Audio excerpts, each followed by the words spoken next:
ಈ ಬೋಲ್ಟ್ ನ ಕನ್ಸೀಲ್ಡ್ ಒಳಗಡೆ ಕೊಟ್ಟು ಈ ಥ್ರೆಡ್ ಈಚೆ ಬರೋ ತರದಲ್ಲಿ ಇಟ್ಟಿರ್ತೀವಿ ಸರ್. ಮಿನಿಮಮ್ ಇದು 2 ಇಂಚ್ ದಪ್ಪ ಇರುತ್ತೆ, ಥಿಕ್ನೆಸ್ ಇರುತ್ತೆ. ಇದು 3mm ಆಂಟಿ ರಸ್ಟ್ ಕಂಬಿಗಳಿವು. ನೋಡಿ ಇದ್ರಲ್ಲಿ ನೋಡ್ತಿದ್ರಲ್ಲ ನೀವು, 7 ಕಂಬಿ ಯೂಸ್ ಮಾಡ್ತೀವಿ ಸ್ಟ್ರೆಂತ್ ಬರೋದಕ್ಕೋಸ್ಕರ. ಬೆಳಿಗ್ಗೆಯಿಂದ ಸಂಜೆ ಒಳಗೂ 4 ಸಲ ವಾಟರಿಂಗ್ ಮಾಡ್ತೀವಿ ಈ ತರ ಹಿಂಗೆ ಗೋಣಿ ಚೀಲ ಎಲ್ಲ ಹಾಕಿ.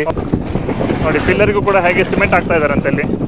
ಇದು ನೋಡಿ, ಇದು ಪಿಲ್ಲರು, ಈ ಕಡೆ ಬಂದ್ಬಿಟ್ಟು ವಾಲ್, ಎರಡು ಬೇರೆ ಬೇರೆ ಡಿಫ್ರೆನ್ಸ್ ನೋಡಿ ಹೇಗಿದೆ. ವೈಬ್ರೇಟಿಂಗ್ ಹಾಕೋದ್ರಿಂದ ಏನಾಗುತ್ತೆ, ಆ ಎಲ್ಲೆಲ್ಲಿ ಗ್ಯಾಪ್ಸ್ ಇರುತ್ತೆ ಎಲ್ಲ ಫಿಲ್ ಆಗಿ ಮಜಬೂತಾಗಿ ಕೂತ್ಕೊಳ್ಳುತ್ತೆ. ಪಿಲ್ಲರ್ ಆಗಿರ್ಲಿ, ಸ್ಲ್ಯಾಬ್ ಆಗಿರ್ಲಿ, ಎಲ್ಲದಕ್ಕೂ ವೈಬ್ರೇಟರ್ ಹಾಕೋದ್ರಿಂದ ಅದು ಸ್ಟ್ರೆಂತ್ ಜಾಸ್ತಿ ಆಗುತ್ತೆ. ಅತ್ಯುತ್ತಮ ಗುಣಮಟ್ಟವಾದಂತ ಕಾಂಪೌಂಡ್ ನ ಮ್ಯಾನುಫ್ಯಾಕ್ಚರ್ ಮಾಡೋದೇ ನಮ್ ಧ್ಯೇಯ. ನೋಡಿ ಎಷ್ಟು ಮಜಬೂತ್ ಆಗಿದೆ, ಎಷ್ಟು ಸ್ಟ್ರಾಂಗ್ ಆಗಿದೆ ಅನ್ನೋದನ್ನ ನೀವು ಅದನ್ನ ಕೈಯಿಂದ ತಟ್ಟಿ ನೋಡಿದ್ರೆ ನಿಮ್ಗೆ ಅದೊಂದು ಫೀಲ್ ಆಗುತ್ತೆ. ಈ ವಾಲ್ ಕೂಡ ಆಲ್ರೆಡಿ ಹೈಟ್ ಇದೆ. ಸೊ ಇದ್ರಲ್ಲಿ ಏನಾಗುತ್ತೆ, ಯಾರೇ ಆಗ್ಲಿ ಹತ್ಬೇಕಂದ್ರೆ ಗ್ರಿಪ್ ಸಿಗೋದಿಲ್ಲ, ಹಾಗಾಗಿ ಯಾರು ಅಷ್ಟು ಸುಲಭವಾಗಿ ಹತ್ತೋದಕ್ಕೆಲ್ಲ ಆಗೋದಿಲ್ಲ. ಹಲೋ, ಹಾಯ್, ನಮಸ್ಕಾರ. ನೀವು ನೋಡ್ತಾ ಇದ್ದೀರಾ ಮಸಾಲಾ ಚಾಯ್ ಮೀಡಿಯಾ. ಈಗ ಒಂದು ಆಸ್ತಿನ ಖರೀದಿ ಮಾಡಿದ್ಮೇಲೆ ಅಥವಾ ಒಂದು ಜಮೀನನ್ನ ನಾವು ಓನ್ ಮಾಡ್ತಾ ಇದೀವಿ ಅಂತಂದ್ರೆ ಅದಕ್ಕೊಂದು ಪ್ರಾಪರ್ ಆದಂತಹ ಸೆಕ್ಯೂರಿಟಿ ಬೇಕು, ಭದ್ರತೆ ಬೇಕು. ಅದು ಪ್ರಾಣಿಯಿಂದ ಇರ್ಬೋದು, ಅಥವಾ ಕಳ್ಳಕಾಕರಿಂದ ಇರ್ಬೋದು, ಅಥವಾ ಒತ್ತುವರಿ ಮಾಡೋರಿಂದ ಇರ್ಬೋದು. ಅವಾಗ ನಮಗೆ ನೆನಪಿಗೆ ಬರೋದು ಅಂತಂದ್ರೆ ಬೇಲಿ. ಈ ಬೇಲಿಯಲ್ಲೂ ಸಿಕ್ಕಾಪಟ್ಟೆ ಒಂದು ತಂತ್ರಜ್ಞಾನ ಮುಂದುವರಿತಾ ಇದೆ. ಹಾಗಾಗಿ ನಾನು ಇವತ್ತೊಂದು ಬೇಲಿಯ ತಂತ್ರಜ್ಞರನ್ನೇ ಭೇಟಿ ಮಾಡ್ಸಕ್ಕೆ ಹೊರಟಿದ್ದೀನಿ. ಅದ್ರ ಜೊತೆಗೆ ಅಲ್ಲಿ ಸಿಗುವಂತಹ ಒಂದು ಸ್ಪೆಷಲ್ ಏನು, ಮತ್ತೆ ಉಳಿದೆಲ್ಲ ಬೇಲಿಗಳಿಗಿಂತ ಇದು ಹೇಗೆ ಡಿಫ್ರೆಂಟ್ ಅನ್ನೋದನ್ನ ನಮ್ಮ ಎಕ್ಸ್ಪರ್ಟ್ ಅವರೇ ಹೇಳ್ತಾರೆ. ಸರ್ ನಮಸ್ಕಾರ. ನಮಸ್ತೆ ಸರ್, ನನ್ನ ಹೆಸರು ಕಿರಣ್ ಅಂತ. ನಾವು ನರೇನ್ ಗ್ರೂಪ್ಸ್ ಅನ್ನೋ ಒಂದು ಕಂಪನಿ. ಇದನ್ನ ನಾವು ಕಳೆದ 5 ವರ್ಷದಿಂದ ಈ ಪ್ರೀಕ್ಯಾಸ್ಟ್ ಕಾಂಪೌಂಡ್ ವಾಲ್ಸ್ ಈ ಬಿಸ್ನೆಸ್ ಮಾಡ್ಕೊಂಡು ಬರ್ತಾ ಇದೀವಿ. ಸರ್ ಇದ್ರಲ್ಲಿ ಏನ್ ಸ್ಪೆಷಾಲಿಟಿ ಅಂದ್ರೆ, first thing time saving. Today time is money. ನೀವು ಈ ಕಾಂಪೌಂಡ್ ಹಾಕ್ಸ್ಬೇಕಂದ್ರೆ ನಿಮ್ಗೆ ಜಾಸ್ತಿ ಟೈಮ್ ಹಿಡಿಯೋದಿಲ್ಲ. ಮತ್ತೆ ಇದ್ರದ್ದು ಕ್ವಾಲಿಟಿ, ಮತ್ತೆ ಇದನ್ನ ಹಾಕುವಂತ ರೇಟ್ಸ್ ಆಗ್ಲಿ ಎಲ್ಲಾನು ಅಷ್ಟೇನೆ ತುಂಬಾನೇ ಕೈಗೆಟ್ಕೊಂತ ಬೆಲೆಯಲ್ಲಿ, ಕಮ್ಮಿ ಟೈಮ್ ಅಲ್ಲಿ, ಎಲ್ಲಾ ತರದಲ್ಲೂ ಯೂಸ್ಫುಲ್ ಆಗುವಂತ ಇದರಲ್ಲಿ ಇದೆ ಇದ್ರ ಸ್ಪೆಷಾಲಿಟಿ. ಈಗ ನೀವು ಆಲ್ರೆಡಿ ನಿಮ್ಮ ಈ ಒಂದು ಜಾಗಕ್ಕೆ ಏನು ಫ್ಯಾಕ್ಟರಿಯ ಸುತ್ತಮುತ್ತಲು ಹಾಕೊಂಡಿದ್ರೆ, ಇದು ಎಷ್ಟು ವರ್ಷದ ಹಳೆದು ಈ ಒಂದು ಬೇಲಿ? ಸರ್ ಇದು ಸುಮಾರು 10 ವರ್ಷ ಹಳೇದಿದು. ನಾವು ಬಿಸ್ನೆಸ್ ಸ್ಟಾರ್ಟ್ ಮಾಡೋದು 5 ವರ್ಷಕ್ಕೆ ಮುಂಚೆ ಇದನ್ನ ಫಸ್ಟ್ ನಾವು ಬೇರೆಯವ್ರ ಕೈಲಿ ಹಾಕ್ಸಿದ್ವಿ. ಆ ನಂತರ ನೋಡಿದ್ಮೇಲೆ ಈ ಬಿಸ್ನೆಸ್ ಅಲ್ಲಿ ಮುಂದೆ ಫ್ಯೂಚರ್ ಇರೋದು ಇದೇ ಬಿಸ್ನೆಸ್ ಅಂತ ಗೊತ್ತಾದ್ಮೇಲೆ ನಾವು ಈ ಬಿಸ್ನೆಸ್ ನ ಸ್ಟಾರ್ಟ್ ಮಾಡಿದ್ದು. ನೋಡಿ 10 ವರ್ಷ ಆಯ್ತು ಆಲ್ರೆಡಿ. ಸ್ವಲ್ಪ ಆ ಕಡೆ ಜಗ್ಗಿಲ್ಲ, ಜರುಗೋದಿಲ್ಲ, ಏನಿಲ್ಲ. ಇದ್ರದ್ದು ಅಷ್ಟೇ ಅಚ್ಚುಕಟ್ಟಾಗಿರುತ್ತೆ, ನೋಡೋಕ್ಕೂ ಅಷ್ಟೇ ತುಂಬಾ ಬ್ಯೂಟಿಫುಲ್ ಆಗಿರುತ್ತೆ. ನಮಗ್ ಆರ್ಡರ್ ಕೊಟ್ರೆ, ನೀವು ಬರೀ ನಿಮ್ ಜಾಗ ತೋರಿಸಿ ಜಾಗದ ಮಾರ್ಕಿಂಗ್ ಕೊಟ್ರೆ ಕಂಪ್ಲೀಟ್ ಆಗಿ with in very short period of time, ಈಗ ಸುಮಾರು 1 ಎಕರೆಗೆ ಹಾಕ್ಬೇಕು ಅಂದ್ರೆ 3 ದಿವಸದಲ್ಲಿ ಇಲ್ಲ 4 ದಿವಸದೊಳಗಡೆ 1 ಎಕರೆಗೆ ಫಿನಿಶ್ ಮಾಡಿ ಕೊಡ್ತೀವಿ. ಮ್ಯಾನುಫ್ಯಾಕ್ಚರಿಂಗ್ ಇಂದ ಹಿಡಿದು ಇನ್ಸ್ಟಾಲೇಷನ್ ವರ್ಗೂ ಕಂಪ್ಲೀಟ್ ಆಗಿ ಎಲ್ಲ ನಮ್ ಜವಾಬ್ದಾರಿನೇ. ನೀವು ಒಂದ್ಸತಿ ನಮ್ಗೆ ಆರ್ಡರ್ ಕೊಟ್ರೆ, ನೀವು ಮಾರ್ಕಿಂಗ್ ಕೊಟ್ಬಿಟ್ಟು ನಿಮ್ಮ ಸೈಟ್ ಅಲ್ಲಿ ನೀರಿನ ವ್ಯವಸ್ಥೆಯನ್ನು ನೀವು ಮಾಡ್ಕೊಡ್ಬೇಕಾಗತ್ತೆ. ಮಿಕ್ಕಿದ ಸಂಪೂರ್ಣವಾಗಿ ಎಲ್ಲ ಇದನ್ನು ನಾವೇ ನೋಡಿ, ನಾವೇ ಇನ್ಸ್ಟಾಲೇಷನ್ ಮಾಡಿ ನಿಮ್ಗೆ ಮುಗಿಸ್ಕೊಡ್ತೀವಿ. ನೀವು ಇದನ್ನ 10 ವರ್ಷದ ಹಿಂದೆ ಹಾಕಿದ್ರಿ ಅಂದ್ರೆ, ಆಮೇಲೆ ನೀವೇ ಒಂದು ಸ್ವಂತ ಒಂದು ಬಿಸ್ನೆಸ್ ಅನ್ನ ಸ್ಟಾರ್ಟ್ ಮಾಡಿದಿರಾ ಅಂತ ಅಂದ್ಮೇಲೆ, ಈಗ ಸ್ಟಾರ್ಟಿಂಗ್ ಇಂದ ಎಂಡ್ ವರೆಗೂ ಒಂದು ತೋರ್ಸಕ್ಕಾಗತ್ತಾ ನಿಮ್ ಯೂನಿಟ್ ನ? ನಮ್ಗೆ ಅಲೋ ಇದೆಯಾ ಅಲ್ಲಿ ನೋಡಕ್ಕೆ? ಸರ್ ಫಸ್ಟ್ ನೀವು ನಮ್ ಯೂನಿಟ್ ನೋಡೋದಕ್ಕಿಂತ ಮುಂಚೆ, ಇವತ್ತು ಯಾರೇ ಜಮೀನ್ ತಗೊಂಡ್ಲಿ, ನಾವು ಬೆಂಗಳೂರಲ್ಲಿ ಇರ್ತೀವಿ, ಸುತ್ತಮುತ್ತಲು ಒಂದು 50 ಕಿಲೋಮೀಟರ್ ಡಿಸ್ಟೆನ್ಸ್ ಅಲ್ಲಿ ಎಲ್ಲೋ ಜಮೀನ್ ತಗೊಂಡಿರ್ತೀವಿ. ಆದರೆ ಆ ಜಮೀನ್ಗೆ ನೀವು ಸೆಕ್ಯೂರಿಟಿ ಕೊಡಬೇಕು, ನಾಳೆ ದಿವಸ ಯಾರು ಬಂದು ನಿಮ್ಗೆ ತೊಂದರೆ ಕೊಡ್ದಂಗೆ ಇರಬೇಕು ಅಂದ್ರೆ ಈ ಥರದ್ದು ಒಂದು ಕಾಂಪೌಂಡ್ ವಾಲ್ ಹಾಕಿದ್ರೆ ನೀವು ನಿಶ್ಚಿಂತೆಯಿಂದ ಮನೆಯಲ್ಲಿ ನೆಮ್ಮದಿಯಾಗಿ ನಿದ್ದೆ ಮಾಡ್ಬೋದು. ಅದಕ್ಕೋಸ್ಕರ ನಾವು ಹೇಳೋದೇನಂದ್ರೆ, KDB ಲ್ಯಾಂಡ್ ಆಗಿರ್ಲಿ, ಫಾರ್ಮ್ ಲ್ಯಾಂಡ್ ಆಗಿರ್ಲಿ, ರೈತರ ಜಮೀನ್ ಆಗಿರ್ಲಿ, ಇಲ್ಲ ನೀವೆಲ್ಲ ಫಾರ್ಮ್ ಹೌಸ್ ಕಟ್ಟಬೇಕು ಅಂತ ಆಗಿರ್ಲಿ, ಯಾವುದೇ ತರದ್ದು ಒಂದು ಖಾಲಿ ಜಾಗ ನೀವು ತಗೊಂಡ್ರೆ ಮೊದಲನೇ ತಿಂಗು ಅದನ್ನ ಸೆಕ್ಯೂರ್ ಮಾಡ್ಕೊಳ್ಳುವಂಥದ್ದು ನಮ್ಗೆ ಬಹಳ ಮುಖ್ಯ. ನೀವು ಸೆಕ್ಯೂರ್ ಮಾಡ್ಕೊಬೇಕು ಅಂದ್ರೆ ಫಸ್ಟ್ ನೀವು ಲಕ್ಷಾಂತರ ರೂಪಾಯಿ ಹಾಕ್ಬಿಟ್ಟು, ಕೋಟ್ಯಾಂತರ ರೂಪಾಯಿ ಹಾಕ್ಬಿಟ್ಟು ಜಮೀನ್ ತಗೊಂಡಿರ್ತೀರಾ. ಸಣ್ಣ ಪುಟ್ಟ ಖರ್ಚು ಮಾಡಿ ಕಾಂಪೌಂಡ್ ಹಾಕೋದು ಯಾರಿಗೆ ಆಗಿರ್ಲಿ ದೊಡ್ಡ ಕಷ್ಟದ ಕೆಲಸ ಏನಾಗೋದಿಲ್ಲ. ಏನಂದ್ರೆ ಅವ್ರ ಟೈಮ್ ಇರೋದಿಲ್ಲ, ಅದಕ್ಕೆ ನಾವಿದೀವಿ. ನಮಗ್ ನೀವು ಹೇಳಿ, ನಾವು ನಿಮ್ಗೆ ಯಾವುದೇ ತರದ ಚಿಂತೆ ಇಲ್ದಿರೋ ತರದಲ್ಲಿ ನಿಮ್ ಜಮೀನ ಸೆಕ್ಯೂರ್ ಮಾಡಿ ನಿಮ್ಗೆ ಕೊಡುವಂತ ಜವಾಬ್ದಾರಿ ನಮ್ದು. ಚಿಕ್ಕಬಳ್ಳಾಪುರ ಹೈವೇಲಿ ಪೆರೇಸಂದ್ರ ಅಂತ ಒಂದು ಸಿಟಿ ಇದೆ. ಅಲ್ಲಿಂದ ಗುಡಿಬಂಡೆ ರೋಡ್ ಅಲ್ಲಿ ಒಂದು 6 ಕಿಲೋಮೀಟರ್ ಬರ್ಬೇಕಾಗತ್ತೆ. ಅಲ್ಲೇ ನಮ್ದು ಫ್ಯಾಕ್ಟ್ರಿ ಇರೋದು. ನಮ್ಮ ಫ್ಯಾಕ್ಟ್ರಿ 2.5 ಎಕರೆ ವಿಸ್ತೀರ್ಣದಲ್ಲಿ ನಮ್ಮ ಫ್ಯಾಕ್ಟ್ರಿ ಮಾಡಿದೀವಿ. ಅತ್ಯುತ್ತಮ ಗುಣಮಟ್ಟವಾದಂತ ಕಾಂಪೌಂಡ್ ನ ಮ್ಯಾನುಫ್ಯಾಕ್ಚರ್ ಮಾಡೋದೇ ನಮ್ ಧ್ಯೇಯ. ಈಗಾಗಲೇ ಯೂನಿಟ್ ಅನ್ನ ತೋರ್ಸಕ್ಕಾಗತ್ತಾ? ಬನ್ನಿ ಸರ್, ತೋರಿಸ್ತೀನಿ, ನಡೀರಿ. ನೋಡಿ ಇದು ಪೆರೇಸಂದ್ರದಿಂದ ಗುಡಿಬಂಡೆಗೆ ಹೋಗುವಂತ ಮೇನ್ ರೋಡ್ ಇದು. ಈ ಪೆರೇಸಂದ್ರದಿಂದ ಒಂದು 6 ಕಿಲೋಮೀಟರ್ ಬಂದ್ರೆ ನಮ್ ಫ್ಯಾಕ್ಟ್ರಿ ಸಿಗುತ್ತೆ ನಿಮ್ಗೆ. ಯಶೋಧರ್ಗ ಕಾಂಪೌಂಡ್ ಏನೇ ಅಂತ ಹೇಳಿದ್ವಲ್ಲ ನಿಮ್ಗೆ, ಆ ಕಾಂಪೌಂಡ್ ನ ಪ್ರೊಡಕ್ಷನ್ ಮಾಡುವಂತ ಯೂನಿಟ್ ಇದು. ಬನ್ನಿ ಹಂಗೆ ಹೋಗೋಣ, ಒಳ್ಳೆ ತೋರಿಸ್ತೀನಿ ನಿಮ್ಗೆ. ನೋಡಿ ಇಲ್ಲೇ ಇದೆ ಆಕ್ಚುಲಿ ನರೇನ್ ಗ್ರೂಪ್ಸ್ ಎದುರುಗಡೆ ಬೋರ್ಡ್ ಇಂದಾನೆ ಒಳಗಡೆ ಎಂಟ್ರಿ ಕೊಡ್ತಾ ಇದೀವಿ ಇವಾಗ. ಟೋಟಲ್ ಸರೌಂಡಿಂಗ್ ಇದು 2.5 ಎಕರೆ ಜಾಗ ಇದು. ಕಾಂಪೌಂಡ್ ವಾಲ್ ರೆಡಿಯಾಗಿ ಆಚೆ ಪ್ರೊಡಕ್ಷನ್ ಆಗಿ ಆಚೆ ಹೋಗುವಂಥದ್ದು ಎಲ್ಲ ಇಲ್ಲೇನೆ. ರಾ ಮೆಟೀರಿಯಲ್ಸ್ ಮಾತ್ರ ಹೊರಗಡೆ ತರ್ಸ್ಕೊಂತೀವಿ, ಇಲ್ಲಿ ಪ್ರೊಡಕ್ಷನ್ ಮಾಡಿ ಹೊರಗಡೆ ತಗೊಂಡು ಹೋಗುವಂಥದ್ದು. ನೋಡಿ ಇದು ಜೆಲ್ಲಿ, ಅದು ಎಮ್ ಸ್ಯಾಂಡ್. ಸೊ ನಾವು ನಮ್ಮ ಪ್ರಾಡಕ್ಟ್ ಅಲ್ಲಿ ರಾ ಮೆಟೀರಿಯಲ್ ಯೂಸ್ ಮಾಡ್ತೀವಲ್ಲ, ಅತ್ಯುತ್ತಮ ಗುಣಮಟ್ಟವಾದಂತ ರಾ ಮೆಟೀರಿಯಲ್ ನಾವು ಯೂಸ್ ಮಾಡೋದು. ಏನಕ್ಕೆ, ಎಷ್ಟೋ ಜನ ಇದೇ ತರದಲ್ಲಿ ಮ್ಯಾನುಫ್ಯಾಕ್ಚರ್ ಮಾಡೋರು ಇರ್ತಾರೆ. ಬೇರೆಯವ್ರಿಗೂ ನಮ್ಗೂ ಏನ್ ವ್ಯತ್ಯಾಸ ಅಂದ್ರೆ, ನಾವು ಯೂಸ್ ಮಾಡುವಂತ ರಾ ಮೆಟೀರಿಯಲ್, ಅದಕ್ಕೆ ಕೊಡೋ ಆ ಕ್ವಾಲಿಟಿ ರಾ ಮೆಟೀರಿಯಲ್ ಇದೆಯಲ್ಲ, ಅದೇ ನಿಮಗೆ ಮೇಜರ್ ಡಿಫ್ರೆನ್ಸ್. ಬನ್ನಿ ಅಲ್ಲಿ ಪ್ರೊಡಕ್ಷನ್ ಮಾಡ್ತಾರೆ, ಅಲ್ಲಿ ನೋಡೋಣ, ಬನ್ನಿ ತೋರಿಸ್ತೀನಿ, ನಡೀರಿ. ಹಾಗೆ ನೋಡಿ ಇದು ನಮ್ಮ ಪ್ರೊಡಕ್ಷನ್ ಜಾಗ ಇದು. ಅಲ್ಲಿ ನಿಮ್ಗೆ ಮಿಷಿನ್ ಕಾಣಿಸ್ತಾ ಇದೆಯಾ? ಹೌದು. ಅಲ್ಲಿ ಮಿಕ್ಸ್ ರೆಡಿ ಆಗುತ್ತೆ. ಆ ಮಿಕ್ಸ್ ರೆಡಿ ಆಗಿರೋದನ್ನ ಇಲ್ಲಿ ಇದಿರುತ್ತೆ, ಸ್ಲಾಬ್ ನ ರೆಡಿ ಮಾಡುವಂತ ಪ್ಲೇಟ್ ಗಳಿರುತ್ತೆ. ನಮ್ ಕಾಂಕ್ರೀಟ್ ಮಿಕ್ಸ್ ನ ಹಾಕಿ ರೆಡಿ ಮಾಡೋದು ಇಲ್ಲೇನೆ. ಒಂದು ಶಿಫ್ಟ್ ಅಲ್ಲಿ ನಾವು ಸಾಮಾನ್ಯವಾಗಿ 440 ಸ್ಲಾಬ್ ರೆಡಿ ಮಾಡ್ತೀವಿ. ನಮ್ಗೆ ಆರ್ಡರ್ಸ್ ಜಾಸ್ತಿ ಇತ್ತು ಅಂದ್ರೆ ಒಂದೇ ಶಿಫ್ಟ್ ಅಲ್ಲ, 2 ಶಿಫ್ಟ್ 3 ಶಿಫ್ಟ್ ಮಾಡಕ್ ರೆಡಿ ಇದ್ದಾರೆ ಸರ್. ಈಗ ನಾವು ಮಿಡ್ಲಲ್ಲಿ ಒಂದಿಷ್ಟು ತಂತಿಗಳನ್ನ ನೋಡಿದೆ, ಮತ್ತೆ ಅಲ್ಲಿ ಬರುವಾಗಲೂ ಕೂಡ ದಾರಿಯಲ್ಲಿ ತುಂಬಾ ಈ ತರ ಕಟ್ ಮಾಡಿದ್ದನ್ನ ನೋಡಿದೆ. ಯಾಕೆ ಬಳಸ್ತೀರಿ ನೀವು ಈ ತರ? ಸರ್, ಈಗ ನಮ್ಮ ಇದಕ್ಕೆ ಸ್ಲಾಬ್ ಗೆ ಸ್ಟ್ರೆಂತ್ ಕೊಡೋದೇ ಮೇನ್ ಕಂಬಿಗಳು.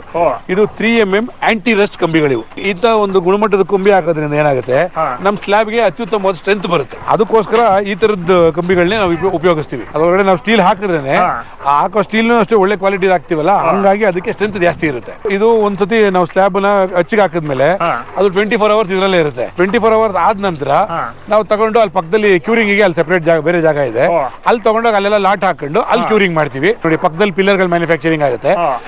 ಅದ್ರ ಬಗ್ಗೆ ತೋರಿಸ್ತೀನಿ ನಡೀರಿ ಎಲ್ಲ ಹೋಗೋಣ. ಇದಕ್ಕೆ ಬರೀ ಇದೊಂದೇ ವಾಲಿಂದ ಅಷ್ಟೇ ಅಲ್ಲ, ಮತ್ತೆ ಪಿಲ್ಲರ್ ಕೂಡ ನೀವೇ ರೆಡಿ ಮಾಡ್ತೀರಾ ಅಲ್ಲಿ? ಹೌದು, ಎಂಡ್ ಟು ಎಂಡ್ ಸೊಲ್ಯೂಷನ್ ಎಲ್ಲ ಇಲ್ಲೇ ಮಾಡ್ಕೊಂಡು ತಗೊಂಡಾಗ ಅಲ್ಲಿ ಇನ್ಸ್ಟಾಲೇಷನ್ ಮಾತ್ರ ಯಾರು ಆರ್ಡರ್ ಕೊಟ್ಟಿದ್ರೆ ಅವ್ರ ಜಾಗದಲ್ಲಿ ಆಗೋದು ಅಷ್ಟೇ. ನೋಡಿ, ಇಲ್ಲಿ ವಾಲ್ ಈ ಕಡೆ ಬಂದ್ಬಿಟ್ಟು ಇದ್ರದ್ದು ಪಿಲ್ಲರ್ ಅಂತೆ, ಅದು ಪಿಲ್ಲರ್ ಗಳ ಮ್ಯಾನುಫ್ಯಾಕ್ಚರಿಂಗ್. ಬೇರೆ ತರ ಇದೆ ನೋಡಿ. ನೋಡಿ, ಇದ್ರಲ್ಲಿ ನೋಡ್ತಿದ್ರಲ್ಲ ನೀವು, 7 ಕಂಬಿ ಯೂಸ್ ಮಾಡ್ತೀವಿ ಸ್ಟ್ರೆಂತ್ ಬರೋದಕ್ಕೋಸ್ಕರ. ಪಿಲ್ಲರ್ ಸ್ಟ್ರೆಂತ್ ಇದ್ರೇನೆ, ಯಾಕಂದ್ರೆ ಎಂಟೈರ್ ಸ್ಲಾಬ್ ನ ಇನ್ಸ್ಟಾಲ್ ಮಾಡೋದು ಪಿಲ್ಲರ್ ಮೇಲೆ. ಆ ಪಿಲ್ಲರ್ ಗಳು 1 to 1 ಪಿಲ್ಲರ್, 8 to 8 ಪಿಲ್ಲರ್ ಹಾಕಿ ಅದ್ರ ಮೇಲೆ ಇನ್ಸ್ಟಾಲ್ ಮಾಡೋದ್ರಿಂದ ಆ ಸ್ಲಾಬ್ ಏನ್ ಸ್ಟ್ರೆಂತ್ ಇರುತ್ತೋ ಅದಕ್ಕಿಂತ ಜಾಸ್ತಿ ಸ್ಟ್ರೆಂತ್ ಪಿಲ್ಲರ್ ಇರಬೇಕು. ಲೋಡ್ ಹೆಚ್ಚಿಗೆ ಇರುತ್ತಲ್ಲ, ಲೋಡ್ ಹೆಚ್ಚಿಗೆ ಇರುತ್ತೆ. ಅದಕ್ಕೋಸ್ಕರ ನೋಡಿ, ನೀವಿಲ್ಲ ಮುಂದೆ ಕಣ್ಮುಂದೆ ನೋಡ್ತಾ ಇದ್ದೀರಾ, ಈ ಆಂಟಿ ರಸ್ಟ್ ಕಂಬಿ ಇದೆಯಲ್ಲ ಸ್ಟೀಲ್, ಇದನ್ನ 7 ಕಂಬಿ ಯೂಸ್ ಮಾಡಿ ನಮ್ ಕಾಂಕ್ರೀಟ್ ಮಿಕ್ಸ್ ಇರುತ್ತಲ್ಲ, ಮಿಕ್ಸ್ ನ ಹಾಕಿ ರೆಡಿ ಮಾಡ್ತಾರೆ. ಮತ್ತೆ ಇನ್ನೊಂದ್ ಏನಂದ್ರೆ, ಈ ಪಿಲ್ಲರ್ಸ್ ಗೆ ನಾವು ಮುಂದಾಲೋಚನೆ ಮಾಡಿ, ನೀವಾಗ ಪಿಲ್ಲರ್ ಗಳು ಹಾಕ್ಬಿಟ್ಟು ನೀವು ಕಾಂಪೌಂಡ್ ಹಾಕಂತೀರಾ, ಮುಂದಕ್ಕೆ ಯಾರಿಗಾರ ಅದ್ರ ಮೇಲ್ಗಡೆ ಎಲೆಕ್ಟ್ರಿಕ್ ಇದನ್ನ ಫೆನ್ಸಿಂಗ್ ಹಾಕ್ಬೇಕಂತ ಇರುತ್ತೆ, ಮುಳ್ತಂತಿ ಹಾಕ್ಬೇಕು ಅನ್ನೋ ಒಂದು ಉದ್ದೇಶ ಇತ್ತು ಅಂದ್ರೆ ನಾವೇನ್ ಮಾಡಿರ್ತೀವಿ ಅಂದ್ರೆ, ಈ ಬೋಲ್ಟ್ ನ ಕನ್ಸೀಲ್ಡ್ ಒಳಗಡೆ ಕೊಟ್ಟು ಈ ಥ್ರೆಡ್ ಈಚೆ ಬರೋ ತರದಲ್ಲಿ ಇಟ್ಟಿರ್ತೀವಿ. ಸೊ ಇದರಿಂದ ಏನ್ ಉಪಯೋಗ ಆಗುತ್ತೆ ಅಂದ್ರೆ, ತಂತಿ ಬೇಲಿನಾಗ್ಲಿ ಇಲ್ಲಾಂದ್ರೆ ಎಲೆಕ್ಟ್ರಿಕ್ ಕಂಬಿ ಏನಾದ್ರು ಹಾಕಬೇಕು ಅನ್ನೋಂಗಿದ್ರೆ, ಫೆನ್ಸಿಂಗ್ ಹಾಕಬೇಕಂದ್ರೆ ಇದಕ್ಕೆ ಮೇಲ್ಗಡೆ ಎಲ್ಲ ಆಂಗಲ್ ಹಾಕೊಂಡು ಕಂಪ್ಲೀಟ್ ಇದನ್ನ ಇನ್ನೂ ಸೆಕ್ಯೂರ್ಡ್ ಆಗಿ ಮಾಡ್ಕೊತ ಹೋಗ್ಬೋದಲ್ವಾ? ಹೌದು. ನೋಡಿ, ಪಿಲ್ಲರ್ಗೂ ಕೂಡ ಹೇಗೆ ಸಿಮೆಂಟ್ ಹಾಕ್ತಾ ಇದಾರೆ ಅಂತ ಇಲ್ಲಿ. ಇದು ನೋಡಿ, ಇದು ಪಿಲ್ಲರು, ಈ ಕಡೆ ಬಂದ್ಬಿಟ್ಟು ವಾಲು, ಎರಡು ಬೇರೆ ಬೇರೆ ಡಿಫ್ರೆನ್ಸ್ ನೋಡಿ ಹೇಗಿದೆ. ಈ ವೈಬ್ರೇಟರ್ ಕೂಡ ಇಲ್ಲಿ ನೀವು ಬಳಸ್ತಾ ಇದ್ರಲ್ಲ, ಅದ್ರ ಎಕ್ಸಾಕ್ಟ್ ವರ್ಕ್ ಏನಿದೆ ಹೇಗೆ? ಸರ್, ವೈಬ್ರೇಟರ್ ಏನಕ್ಕೆ ಬಳಸ್ತೀವಿ ಅಂದ್ರೆ, ಸುಮ್ಮನೆ ನಾವು ಅದಕ್ಕೆ ಕಾಂಕ್ರೀಟ್ ಸುರಿದ್ರೆ ಕೆಲವೊಂದ್ ಕಡೆ ಒಳಗಡೆ ಗ್ಯಾಪ್ ಇರುತ್ತೆ. ವೈಬ್ರೇಟಿಂಗ್ ಹಾಕೋದ್ರಿಂದ ಏನಾಗುತ್ತೆ, ಆ ಎಲ್ಲೆಲ್ಲಿ ಗ್ಯಾಪ್ಸ್ ಇರುತ್ತೆ ಎಲ್ಲ ಫಿಲ್ ಆಗಿ ಮಜಬೂತಾಗಿ ಕೂತ್ಕೊಳ್ಳುತ್ತೆ. ಪಿಲ್ಲರ್ ಆಗಿರ್ಲಿ, ಸ್ಲಾಬ್ ಆಗಿರ್ಲಿ, ಎಲ್ಲದಕ್ಕೂ ವೈಬ್ರೇಟರ್ ಹಾಕೋದ್ರಿಂದ ಅದು ಸ್ಟ್ರೆಂತ್ ಜಾಸ್ತಿ ಆಗುತ್ತೆ. ಸರ್, ಮಿನಿಮಮ್ ಇದು 2 ಇಂಚ್ ದಪ್ಪ ಇರುತ್ತೆ, ಥಿಕ್ನೆಸ್ ಇರುತ್ತೆ. ಇದು ಇದಕ್ಕಿಂತ ಥಿಕ್ನೆಸ್ ಜಾಸ್ತಿ ದಪ್ಪ ಮಾಡಿದ್ರೆ ಕ್ಯಾರಿ ಮಾಡಕ್ ಆಗೋದಿಲ್ಲ. ಈ 2 ಇಂಚಲ್ಲೇನೆ ಮ್ಯಾಕ್ಸಿಮಮ್ ಸ್ಟ್ರೆಂತ್ ಏನ್ ಕೊಡ್ಬೋದು, ಮ್ಯಾಕ್ಸಿಮಮ್ ಕ್ವಾಲಿಟಿ ಏನ್ ಕೊಡ್ಬೋದು ಅದನ್ನೆಲ್ಲ ಗಮನದಲ್ಲಿ ಇಟ್ಕೊಂಡು ಮಾಡಿದೀವಿ. 2 ಇಂಚ್ ಬರುತ್ತೆ, ಇಷ್ಟು ಸಾಕು. ಆಕ್ಚುಲಿ ಇಲ್ಲಿ ನಿಮ್ಗೆ ಕಾಣಿಸಬಹುದು ತಂತಿ ನೋಡಿ, ಒಳಗಡೆಯಿಂದ ಸಪೋರ್ಟ್ ಕೊಟ್ಟಿರುವಂತದ್ದು ಆಲ್ ದ ವೇ ಅಲ್ಲಿವರೆಗೂ ಇರೋದ್ರಿಂದ ಮಿಡ್ಲಲ್ಲಿ ಎಲ್ಲೂ ಬೆಂಡ್ ಆಗೋದಾಗ್ಲಿ, ಕಟ್ ಆಗೋದಾಗ್ಲಿ ಅಲ್ಲಿ ರೆಡಿ ಆಗಿರುವಂತ ಸ್ಲಾಬ್ ಗಳನ್ನೆಲ್ಲ ತಗೊಂಡ್ಬಂದು ಇಲ್ಲಿ ಲಾಟ್ ಹಾಕ್ಬಿಟ್ಟು ಇಲ್ಲಿ ಕ್ಯೂರಿಂಗ್ ಮಾಡೋದು ನಾವು. ಒಂದ್ಸತಿ ಪ್ರೊಡಕ್ಷನ್ ಆಗಿ ಬಂದಿರುವಂತ ಒಂದ್ ಲಾಟ್ಗೆ ಮಿನಿಮಮ್ 21 ದಿನ ಕ್ಯೂರಿಂಗ್ ಮಾಡ್ತೀವಿ. ಅದು ಏನು, ಒಂದ್ ದಿನಕ್ಕೆ 4 ಬಾರಿ ಬೆಳಿಗ್ಗೆಯಿಂದ ಸಂಜೆ ಒಳಗೂ 4 ಸಲ ವಾಟರಿಂಗ್ ಮಾಡ್ತೀವಿ. ಈ ತರ ಹಿಂಗೆ ಗೋಣಿ ಚೀಲ ಎಲ್ಲ ಹಾಕಿ ಮ್ಯಾಕ್ಸಿಮಮ್ ಅದರಲ್ಲಿ ವೆಟ್ನೆಸ್ ಇರೋದ್ರಿಂದ ಇರಬೇಕು. ಇದನ್ನೆಲ್ಲ ಮೈಂಡಲ್ಲಿ ಇಟ್ಕೊಂಡು 21 ದಿನ ಕ್ಯೂರಿಂಗ್ ಆದ್ಮೇಲೆ ಅದನ್ನ ನಾವು ಎಲ್ಲಿ ಸೈಟ್ ಅಲ್ಲಿ ಎಲ್ಲಿ ಆರ್ಡರ್ ಇರುತ್ತೋ ಅಲ್ಲಿಗೆ ಕಳ್ಸುವಂತ ಕೆಲಸ ಮಾಡ್ತೀವಿ. ಒಂದ್ಸತಿ ನೀವು ನಮ್ಗೆ ಹಣ ಕೊಟ್ಟು ತಗೊಳ್ತೀರಾ, ನಿಮ್ ದುಡ್ಡುಗೂ ಬೆಲೆ ಇರ್ಬೇಕಲ್ವಾ? ನಿಜ ನಿಜ. ಕನಿಷ್ಠ ನಾವು ಒಂದ್ಸತಿ ಕಾಂಪೌಂಡ್ ಇನ್ಸ್ಟಾಲ್ ಮಾಡಿದ್ಮೇಲೆ 30 ರಿಂದ 40 ವರ್ಷ ನಿಮ್ಗೂ ಯೋಚನೆ ಇಲ್ದಂಗೆ ಇರ್ಬೇಕು ಸ್ಟ್ರೆಂತ್. ಹಂಗಾಗಿ ಮ್ಯಾಕ್ಸಿಮಮ್ ಕ್ಯೂರಿಂಗ್ ಆದ್ರೆ ಅದ್ರದ್ದು ಡ್ಯೂರಬಿಲಿಟಿ ಜಾಸ್ತಿ ಬರುತ್ತೆ ಅಂತ. ಇಲ್ಲಿ ನೋಡಿ, ಇದ್ರ ಇನ್ನೊಂದು ರಾಶಿ ಹಾಕಿಟ್ಟಿದ್ದಾರೆ. ಇಲ್ಲಿ ಏನು ಇದು ಬೇರೆ ಬೇರೆ ತರ ಕಾಣಿಸ್ತಾ ಇದೆ, ಏನಿದು ಡಿಫ್ರೆನ್ಸ್? ಸರ್, ಇದು ಬ್ಯೂಟಿಫಿಕೇಶನ್ ಇದಕ್ಕೋಸ್ಕರ ಅಷ್ಟೇ. ಇದು ಆರ್ಚ್ ಡಿಸೈನ್. ಮೇಲ್ಗಡೆ ಟಾಪ್ ಲೇಯರ್ ಒಂದು ಸ್ಲಾಬ್ ಹಾಕ್ತಿವಲ್ಲ, ಅದರಲ್ಲಿ ನಿಮ್ಗೆ ಡಿಸೈನ್ ಬೇಕು ಅಂತ ಅವಶ್ಯಕತೆ ನಿಮಗಿದ್ರೆ ಅವಾಗ ಹೇಳಿದ್ರೆ ಅದೇ ತರದಲ್ಲಿ ಡಿಸೈನ್, ಆರ್ಚ್ ಡಿಸೈನ್ ಅಂತೀವಿ ಇದಕ್ಕೆ, ಅದನ್ನ ಹಾಕೊಡ್ತೀವಿ. ನೋಡಿ, ಇದು ಕ್ಯೂರಿಂಗ್ ಆಗಿ ಫಿನಿಶ್ ಆಗಿರುವಂತ ಪಿಲ್ಲರ್ಸ್ ನಿಮ್ಗೆ 6 ಅಡಿ, 7 ಅಡಿ, 8 ಅಡಿ, 9 ಅಡಿ, 10 ಅಡಿವರೆಗೂ ಹೈಟ್ ಇರುತ್ತೆ. ನಿಮ್ಗೆ ರಿಕ್ವೈರ್ಮೆಂಟ್ ಯಾವ ತರ ಇರುತ್ತೋ ಆ ತರ ಇನ್ಸ್ಟಾಲೇಷನ್ ಮಾಡ್ಕೊಡ್ತೀವಿ. ನಾನು ಆಗ್ಲೇ ತೋರಿಸಿದ್ನಲ್ಲ ನಿಮ್ಗೆ, ಇದು ಎಲೆಕ್ಟ್ರಿಕ್ ಫೆನ್ಸ್ ಇಲ್ಲ ಬೇರೆ ಫುಲ್ ಕಂಬಿ ಹಾಕಬೇಕು ಅನ್ನಂಗಿದ್ರೆ ಅಲ್ಲಿ ಎಲ್ಲ ಹಂಗೆಲ್ಲ ಹಾಕೊಳ್ಳೋದಕ್ಕೆ ನೋಡಿ ಇದು ಪ್ರಾವಿಷನ್ ಮಾಡ್ಕೊಟ್ಟಿದ್ದೀವಿ ಮುಂಚೆನೆ. ಒಂದು ವಾಲ್ ಅನ್ನ 5 ಫೀಟ್ ಹೇಳಿದ್ರೆ ಇದು ಕೂಡ ಸೇಮ್ ಲೆಂತ್ ಇರುತ್ತಾ ಅಥವಾ ಇದಕ್ಕಿಂತ? ಇಲ್ಲ ಸರ್, ನೀವು 5 ಫೀಟ್ ಬರಲ್ಲ, ಮಿನಿಮಮ್ 6 ಫೀಟ್. 6 ಫೀಟ್ ವಾಲ್ ಅಂದ್ರೆ ಏನಾಗುತ್ತೆ ಅಂದ್ರೆ 2 ಫೀಟ್ 8 ಫೀಟ್ ಇರುತ್ತೆ ಪಿಲ್ಲರ್ ನಮ್ದು. 2 ಫೀಟ್ ಭೂಮಿ ಒಳಗಡೆ ಹೋಗುತ್ತೆ, ಭೂಮಿ ಮೇಲೆ 6 ಅಡಿ ಇರುತ್ತೆ. ಎಷ್ಟು ಅಡಿ ನಿಮ್ಗೆ ಹೈಟ್ ಎಷ್ಟು ಬೇಕಾಗುತ್ತೋ, ಈಗ 8 ಅಡಿ ಬೇಕು ಅಂದ್ರೆ ಅವಾಗ ಏನಾಗುತ್ತೆ 10 ಅಡಿ ಪಿಲ್ಲರ್ ಹಾಕ್ತಿವಿ, 2 ಅಡಿ ಭೂಮಿ ಒಳಗಡೆ ಹೋಗಿರುತ್ತೆ, 8 ಅಡಿ ಭೂಮಿ ಮೇಲೆ ಇರುತ್ತೆ. ಅದು ಕಾಂಕ್ರೀಟ್ ಹಾಕಿ ಎದ್ದೇಳಿಸಿರ್ತಾರೆ. ಹೌದೌದು, ಹಳ್ಳ 2 ಅಡಿ ಹಳ್ಳ ಮಾಡಿ ನಿಲ್ಸಿ ಸುತ್ತಲೂ ಕಾಂಕ್ರೀಟ್ ಹಾಕಿ ಅದನ್ನ ಇನ್ಸ್ಟಾಲೇಷನ್ ಮಾಡೋದು. ಇಲ್ಲಿ ನೋಡಿದ್ರಲ್ಲ ನೀವು ಪ್ರಾಡಕ್ಟ್ಸ್, ಇದೆಲ್ಲ ಕ್ಯೂರಿಂಗ್ ಎಲ್ಲ ಆಗಿ ರೆಡಿ ಆದ್ಮೇಲೆ ನಂತರ ಇಲ್ಲಿ ಬಂದು ಇಲ್ಲಿಂದ ನಮ್ಮ ಗಾಡಿಗಳಿಗೆ ಲೋಡ್ ಆಗುತ್ತೆ. ಅವರು ಕಸ್ಟಮರ್ ಎಲ್ಲಿ ಅವರು ಇನ್ಸ್ಟಾಲೇಷನ್ ಮಾಡಕ್ಕೆ ಹೇಳಿರ್ತಾರಲ್ಲ ಆ ಜಾಗಕ್ಕೆ ತಗೊಂಡೋಗಿ ನಾವು ಇನ್ಸ್ಟಾಲ್ ಮಾಡ್ತೀವಿ. ಈಗ ಇನ್ಸ್ಟಾಲೇಷನ್ ಅಂತಂದ್ರೆ ಎಷ್ಟು ಒಂದು ರೇಡಿಯಸ್ ಅನ್ನ ನೀವು ಕವರ್ ಮಾಡ್ತೀರಿ? ಬೆಂಗಳೂರಿಂದ ಸುತ್ತಳತೆ 250 ಕಿಲೋಮೀಟರ್ ರೇಡಿಯಸ್ ಅಲ್ಲಿ ಎಲ್ಲೇ ನಿಮ್ದು ಆರ್ಡರ್ ಇದ್ರು, ಎಲ್ಲೇ ನಿಮ್ ಜಾಗ ಇದ್ರು ಅಲ್ಲಿಗೆ ಬಂದು ಇನ್ಸ್ಟಾಲೇಷನ್ ಮಾಡ್ಕೊಡ್ತೀವಿ. ಸೌತ್, ನಾರ್ತ್, ವೆಸ್ಟ್, ಈಸ್ಟ್ ಯಾವ್ದೇ ಭಾಗ ಇದ್ರು 250 ಕಿಲೋಮೀಟರ್ ಎಲ್ಲ ಕಡೆ 250 ಕಿಲೋಮೀಟರ್ ರೇಡಿಯಸ್. ಮತ್ತೆ ಇವರು ಅಶೋಕ್ ಕುಮಾರ್ ಅಂತ, ಇವರೇ ನಮ್ಮ ನರೇನ್ ಗ್ರೂಪ್ಸ್ ನ ಮಾಲೀಕರು. ಈಗ 7 ವರ್ಷದಿಂದ ಸ್ಟಾರ್ಟ್ ಮಾಡ್ಬೇಕಿದ್ರೆ ನೀವೇನೆ ಮುಂದೆ ನಿಂತು ಎಲ್ಲ ಇದೊಂದು ಪ್ಲಾನ್ ಅನ್ನ ಮಾಡಿರುವಂತದ್ದಾಗಿದ್ರೆ ಸೂಪರ್. ನಮಸ್ಕಾರ. ಈಗ ಟ್ರಾನ್ಸ್ಪೋರ್ಟೇಷನ್ ಅಲ್ಲಿ ಏನಾದ್ರು ವೇರಿಯಂಟರ್ ಇರುತ್ತಾ ಅಥವಾ ಡ್ಯಾಮೇಜ್ ಆಗೋ ಚಾನ್ಸಸ್ ಇರುತ್ತಾ? ಸರ್, ಏನ್ ವೇರಿಯಂಟರ್ ಇರ್ಲಿ, ಏನೇ ಡ್ಯಾಮೇಜಸ್ ಇರಲಿ, ಅದೆಲ್ಲ ನಮ್ದು. ಕಸ್ಟಮರ್ ಜಾಗದಲ್ಲಿ ಹೋಗಿ ಆ ಇನ್ಸ್ಟಾಲೇಷನ್ ಆಗಿ ಕರೆಕ್ಟ್ ನಾವೇನ್ ಪ್ರಾಮಿಸ್ ಮಾಡಿರ್ತೀವೋ ಅದರ ಇನ್ಸ್ಟಾಲೇಷನ್ ಮಾಡ್ಕೊಡುವಂಥದ್ದು ನಮ್ ಜವಾಬ್ದಾರಿ. ಏನೇ ವೇರಿಯಂಟರ್ ಇದ್ರು ನಮ್ದು. ಮತ್ತೆ ಇನ್ನೊಂದು ಏನಂದ್ರೆ, ನಮ್ಗೆ ನಾವು ಕ್ವಾಲಿಟಿ ಪ್ರಾಡಕ್ಟ್ ಕೊಡೋದ್ರಿಂದ 10 years ಏನಾದ್ರೂ ಪ್ರೊಡಕ್ಷನ್ ಅಲ್ಲಿ ಆಗಿರುವಂತ ಡಿಫೆಕ್ಟ್ಸ್ ಏನಾದ್ರು ಕಂಡು ಬಂದ್ರೆ 10 ವರ್ಷ ರಿಪ್ಲೇಸ್ಮೆಂಟ್ ಗ್ಯಾರಂಟಿ ಇದೆ. ಈಗ ನಾವು ಪ್ರೊಡಕ್ಷನ್ ನೋಡಾಯ್ತು, ಈಗ ಅದನ್ನ ಕುಡ್ರಿಸೋದು ಅಥವಾ ಒಂದು ಹೇಗೆ ಇನ್ಸ್ಟಾಲೇಷನ್ ಮಾಡ್ತೀರಾ ಅನ್ನೋದನ್ನ ನೋಡ್ಬೇಕಿತ್ತಲ್ಲ. ಅದು ಬನ್ನಿ, ನಮ್ದು ಇಲ್ಲೇ ಪಕ್ಕದಲ್ಲಿ ಒಂದು ಪ್ರಾಜೆಕ್ಟ್ ನಡೀತಾ ಇದೆ, ಅಲ್ಲಿಗೆ ಹೋಗೋಣ ಬನ್ನಿ, ತೋರಿಸ್ತೀನಿ. ನಾನು ನಿಮ್ಗೆ ಆಗ್ಲೇ ಹೇಳದ್ನಲ್ಲ, ನಮ್ಮ ಫ್ಯಾಕ್ಟ್ರಿಲಿ ರೆಡಿ ಆಗುವಂತ ಪ್ರಾಡಕ್ಟ್ ರೆಡಿಯಾಗಿ ಈ ತರ ಬಂದು ಇನ್ಸ್ಟಾಲೇಷನ್ ಆಗುತ್ತೆ. ಇಲ್ಲಿ ಹತ್ತಿರದಲ್ಲಿ ಒಂದು 40 ಎಕರೆದು ಒಂದು ಪ್ರಾಜೆಕ್ಟ್ ಮಾಡ್ತಾ ಇದೀವಿ ನಮ್ಮ ಕಂಪನಿಯಿಂದ. 40 ಎಕರೆ? ಹೌದೌದು, 40 ಎಕರೆ ಪ್ರಾಜೆಕ್ಟ್ ಇದು. ಈ ತರ ನೆಲದಿಂದ ಕೆಳಗಡೆಗೆ ಒಂದೊಂದು ಪಿಲ್ಲರ್ 2 ಅಡಿ ಒಳಗಡೆಗೆ ಹಳ್ಳ ಆಗ್ದು ಈ ತರ ಫುಲ್ ಸುತ್ತಲೂ ಕಾಂಕ್ರೀಟ್ ಹಾಕಿ ಮಜಬೂತಾಗಿ ಅದನ್ನ ಇನ್ಸ್ಟಾಲೇಷನ್ ಮಾಡ್ತೀವಿ.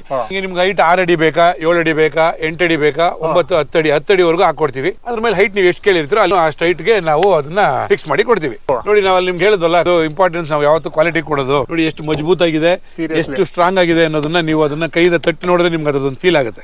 ಇದ್ರ ಬೇಸಿಸ್ ಮೇಲೆ ನೀವು 10 ವರ್ಷ ಗ್ಯಾರಂಟಿ ಕೊಡ್ತಾ ಇರೋದಾಗಿದ್ರೆ? ಹೌದು ಸರ್, ಖಂಡಿತವಾಗ್ಲೂ ಹೇಳ್ತಿದೀವಲ್ಲ. ನಮಗೆ ನಮ್ಮ ಪ್ರಾಡಕ್ಟ್ ಬಗ್ಗೆ ಕಾನ್ಫಿಡೆನ್ಸ್ ಇದೆ, ನಮ್ಮ ಪ್ರೊಡಕ್ಷನ್ ಮಾಡಿರೋಂತ ರೀತಿ ಬಗ್ಗೆ ಕಾನ್ಫಿಡೆನ್ಸ್ ಇದೆ. ಹಂಗಾಗಿ ನಾವು ಮ್ಯಾನುಫ್ಯಾಕ್ಚರಿಂಗ್ ಡಿಫೆಕ್ಟ್ ಏನೇ ಇದ್ರು 10 ವರ್ಷ ಗ್ಯಾರಂಟಿ ಅಂತ ಹೇಳ್ತಾ ಇರೋದು. ಈಗ ನಿಮ್ನ ಕಾಂಟ್ಯಾಕ್ಟ್ ಮಾಡ್ಬೇಕಂದ್ರೆ ಲಾಸ್ಟ್ ಅಲ್ಲಿ ನಿಮ್ಮ ರೆಪ್ರೆಸೆಂಟೇಟಿವ್ಸ್ ಗೆ ಕಾಲ್ ಮಾಡಿದ್ರೆ ಎಷ್ಟು ದಿವಸದಲ್ಲಿ ಸುಮಾರು ನೀವು ಮಾಡ್ಕೊಳ್ಳಿಕ್ಕೆ ಸಾಧ್ಯ ಉಂಟು? ನಮಗೆ ನೀವು ಕಾಲ್ ಮಾಡಿದಾಗ ನಮ್ಗೆ ಕನ್ಫರ್ಮ್ ಮಾಡಿದ್ಮೇಲೆ 1 or 2 days ಅಲ್ಲಿ ನಾವು ನಿಮ್ಗೆ ಟೈಮ್ ಕೊಡ್ತೀವಿ. ಇಂಥ ಟೈಮ್ ನಾವು ಕೆಲಸ ಸ್ಟಾರ್ಟ್ ಮಾಡ್ತೀವಿ ಅಂತ. ಸಾಮಾನ್ಯವಾಗಿ 1 ಎಕರೆ ಆದ್ರೆ 4 ರಿಂದ 5 ದಿವಸದೊಳಗಡೆ ಮುಗಿಸ್ಕೊಡ್ತೀವಿ. ಅದೇ ತರ ಫುಲ್ ಕಂಪ್ಲೀಟ್ ಆಗಿ 30-40 60-40 ಎಲ್ಲ ಇತ್ತು ಅಂದ್ರೆ ಅರ್ಧ ದಿನದಲ್ಲಿ ಮುಗಿದೋಗುತ್ತೆ ಕೆಲಸ. ನಮ್ದು ಅಷ್ಟು ಫಾಸ್ಟ್ ಆಗಿದೆ ಮತ್ತೆ ಅಷ್ಟು ಇದಾಗಿದೆ. ಯಾಕಂದ್ರೆ ಎಲ್ಲ ನಮ್ದು ಫ್ಯಾಕ್ಟ್ರಿ ರೆಡಿ ಆಗಿರುತ್ತೆ, ಬಂದಲ್ಲಿ ಇನ್ಸ್ಟಾಲ್ ಮಾಡೋದು ಅಷ್ಟೇ ಅಲ್ವಾ. ಹಾಗಾಗಿ ಬೇಗ ಆಗುತ್ತೆ ಕೆಲಸ. ಯಾವುದೇ ತರದ ಆಮೇಲೆ ನಾವು ನುಡಿದಂತೆ ನಡೆಯೋರು, ನಿಮ್ಗೆ ಏನ್ ಟೈಮ್ ಹೇಳಿರ್ತೀವೋ ಅಷ್ಟು ಟೈಮ್ ಒಳಗಡೆ ನಾವು ಖಂಡಿತವಾಗ್ಲೂ ಫಿನಿಶ್ ಮಾಡಿ ಕೊಡ್ತೀವಿ. ಸರ್, ಇವಾಗ ಇದನ್ನ ಬಳಸುವಂತವ್ರು ಯಾರ್ಯಾರು ಅಂತ ನೀವು ಟಾರ್ಗೆಟ್ ಮಾಡ್ತೀರಾ? ಸರ್, ಬಳಸುವಂತವ್ರು ಎಲ್ಲರಿಗೂ ಆಗುತ್ತೆ ಸರ್. ಇದು ರೈತರ ಜಮೀನ್ಗೆ ಹಾಕ್ಬೋದು, ಯಾರು ಸೈಟ್ಗಳು ತಗೊಂಡಿರೋ ಯಾವುದೇ ಡೈಮೆನ್ಷನ್ ಸೈಟ್ ಆಗಿರ್ಲಿ ಸೈಟ್ಗಳಿಗೆ ಹಾಕ್ಬೋದು. ನಂತರ ನೀವು ಯಾವ್ದಾದ್ರು ಇಂಡಸ್ಟ್ರಿಯಲ್ ಇದು ಯಾರು ಫ್ಯಾಕ್ಟ್ರಿಗಳು ಇರ್ತದಲ್ಲ, ಫ್ಯಾಕ್ಟ್ರಿಗಳು ಕಾಂಪೌಂಡ್ ತರ ಯೂಸ್ ಮಾಡ್ಕೊಬಹುದು. ಇಂಡಸ್ಟ್ರಿಯಲ್ ಜಾಗ ತಗೊಂಡ್ರೆ ಅದಕ್ಕೆ ಯೂಸ್ ಮಾಡ್ಕೊಬಹುದು. ಒಟ್ಟಿನಲ್ಲಿ ಆಲ್ರೌಂಡ್ ಯಾರಿಗೆ ಇಲ್ಲಿ ಜಮೀನ್ ಇದೆ, ಅವ್ರ ಜಮೀನು ಸೆಕ್ಯೂರ್ಡ್ ಆಗಿರ್ಬೇಕು ಅಂತ ಮನಸ್ಸಲ್ಲಿ ಆಸೆ ಇರೋರಿಗೆ ಖಂಡಿತವಾಗ್ಲೂ ಉಪಯೋಗಕ್ಕೆ ಬರುವಂತ ಕಾಂಪೌಂಡ್ಸ್ ಇದು. ಆಮೇಲೆ ಇದೆಲ್ಲದ್ರ ನಡುವೆ ಈಗ ಹೊಸ ಟ್ರೆಂಡ್ ಏನು ಅಂದ್ರೆ, ಎಲ್ಲರೂ ಫಾರೆಸ್ಟ್ ವೆರೈಟಿ ಟ್ರೀಸ್ ಅಂದ್ರೆ ಸ್ಯಾಂಡಲ್ವುಡ್, ರಕ್ತಚಂದನ ಇಂಥ ಗಿಡಗಳನ್ನ ಕೂಡ ಬೆಳೀತಾ ಇದ್ದಾರೆ. ಸೊ ಅಂಥವ್ರಿಗೆ ಕೂಡ ಇದು ಬಹಳ ಉಪಯೋಗಕ್ಕೆ ಬರುತ್ತೆ. ಯಾಕಂದ್ರೆ ಇದು 6 ಅಡಿ ಇದೆ. ಇದು ನೀವು 8 ಅಡಿ 10 ಅಡಿವರೆಗೂ ಹೈಟ್ ಹಾಕಬಹುದು. ಅದ್ರ ಮೇಲ್ಗಡೆ ನಾವು ಫೆನ್ಸಿಂಗ್ ಕೂಡ ಮಾಡ್ಕೊಬಹುದು. ಪ್ರತಿಯೊಬ್ಬರಿಗೂ ಇದು ಒಂಥರ ಕಲ್ಪವೃಕ್ಷ ತರ ಎಲ್ಲರಿಗೂ ಉಪಯೋಗ ಆಗುವಂತ ಕಾಂಪೌಂಡ್ ವಾಲ್. ಹಾಗೇನೆ ನೀವು ಇದು ಅಷ್ಟು ಈಸಿಯಾಗಿ ನಾವು ಹತ್ತಕ್ಕೂ ಆಗಲ್ಲ, ಕಳ್ಳರಿಂದ ಮತ್ತೆ ಜಂಪ್ ಮಾಡೋರಿಂದ ತಪ್ಪಿಸ್ಕೋಬಹುದು ಅಂದ್ರಲ್ಲ, ಯಾಕೆ ಅಷ್ಟೊಂದು ಈಸಿಯಾಗಿ ಜಂಪ್ ಮಾಡೋಕ್ಕಾಗಲ್ವಾ? ಸರ್, ಈಗ ನೋಡಿ, ನಾನು 6 ಅಡಿ ಇದ್ದೀನಿ, ಈ ವಾಲ್ ಕೂಡ 6 ಅಡಿ ಹೈಟ್ ಇದೆ. ಸೊ ಇದ್ರಲ್ಲಿ ಏನಾಗುತ್ತೆ, ಯಾರೇ ಆಗ್ಲಿ ಹತ್ಬೇಕಂದ್ರೆ ಗ್ರಿಪ್ ಸಿಗೋದಿಲ್ಲ. ಹಾಗಾಗಿ ಯಾರು ಅಷ್ಟು ಸುಲಭವಾಗಿ ಹತ್ತೋದಕ್ಕೆಲ್ಲ ಆಗೋದಿಲ್ಲ. ಆದ್ರೆ ಸಾಮಾನ್ಯವಾಗಿ ಯಾವುದೇ ಕಳ್ಳ ಆಗಿರ್ಲಿ ಸುಲಭವಾಗಿ ಇದನ್ನೆಲ್ಲ ಕಿತ್ತಾಕೋದಾಗಿರ್ಲಿ, ಇಲ್ಲ ಹೊಡೆದಾಕ ಡ್ಯಾಮೇಜ್ ಮಾಡೋದಾಗಿರ್ಲಿ, ಹತ್ತೋದಾಗಿರ್ಲಿ, ಇದೆಲ್ಲ ಏನು ಮಾಡೋದಕ್ಕೆ ಆಗೋದಿಲ್ಲ. ಇದು ತುಂಬಾ ಸೆಕ್ಯೂರ್ಡ್ ಆಗಿದೆ. Thank you. ಮತ್ತೆ ನಿಮ್ಮ ಟೈಮ್ಗೆ ಅಲ್ಲಿಂದ ಫ್ಯಾಕ್ಟ್ರಿಯಿಂದ ಇಲ್ಲಿ ಬಂದು ನಮಗೆಲ್ಲ ತೋರಿಸ್ಕೊಟ್ರಿ. Thank you so much. ಧನ್ಯವಾದಗಳು ನಿಮ್ಗೂ.